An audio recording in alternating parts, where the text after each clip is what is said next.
One of the things I had been struggling with before was sitting on my hands and being patient with my trading execution. I would get FOMO, or fear of missing out, to enter a trade because I was afraid it would go without me. But while I was just finishing my end of day markup back there, I realized that I don't do that anymore. So this is today's price action for Euro USD during the NY session. And what started off as another day where I missed an entry, it ended up on a near 10R trade. So over here we have the 15 minute of Euro USD. This right here, this section is the New York session.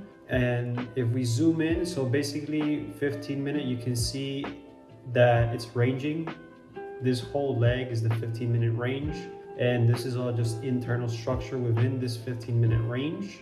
So this is the price action for the 1 minute. It's pretty messy, but in essence, what happened today was there is this trade over here, and I actually missed this. This is a green one. This is the one that I actually took. Now, up until this point, as you can see over here, basically, I was looking to trade from down here.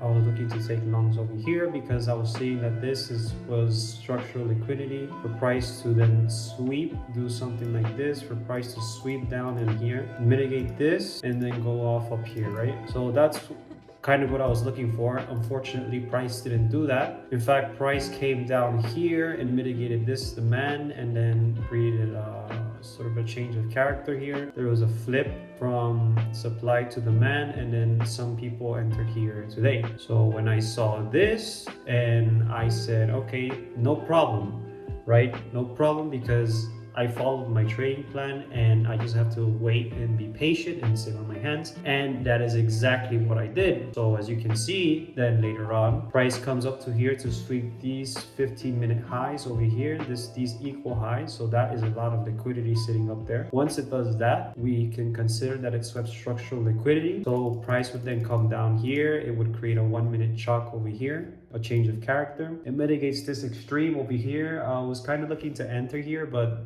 the stop loss would have been pretty big. So I just waited for more confirmation. Then you can see that price does a subtle sweep of liquidity over here. And finally, this demand fails. When this demand fails, I can enter on this flip right there, on this flip right here. So when this flip occurs, that's when I know that demand is no longer in control and supply is in control. There was some nice confluence there for inducement until price comes up, tags me in, and then it just melts from there, right?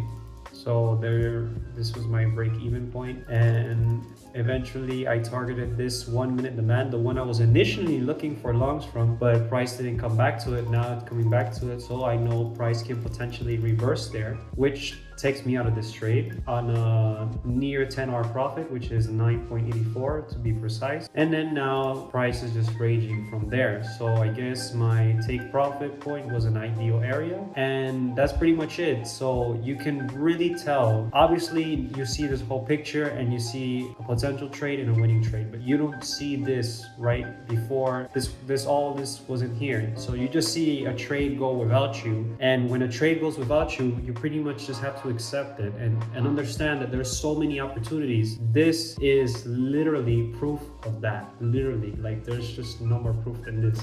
I didn't get FOMO because I trusted my plan. And know that FOMO that I had before didn't just vanish out of nowhere. I'll admit sometimes I still do some stupid avoidable things that cause me some losses, but that's all gone now. And it really comes down to how much you trust your trading plan. If you don't trust your trading plan, then you will take a lot of trades out of FOMO. I built that trust by backtesting and forward testing my plan over and over and over again. This is why it's so important to test your plan so many times, so that in the live market you don't hesitate to pull the trigger and you know exactly when to wait it out. And if the trade does go without you, it doesn't even matter. There's so many opportunities the next day and the day after that. So back test, forward test, and really develop that confidence in your plan. Now, in order to see if your edge works, you need to collect data on it to see what are the probabilities that it will work over a series of trades. One of the habits that have helped me collect data on my trading plan is by doing end of day markups in my trading routine. So if you like this video, then you're going to want to check out my recent video where I go over exactly how to implement an end of day system into your trading routine so you can start collecting data on your trading plan to ultimately refine your edge. So click on that video now and I'll see you on the next one.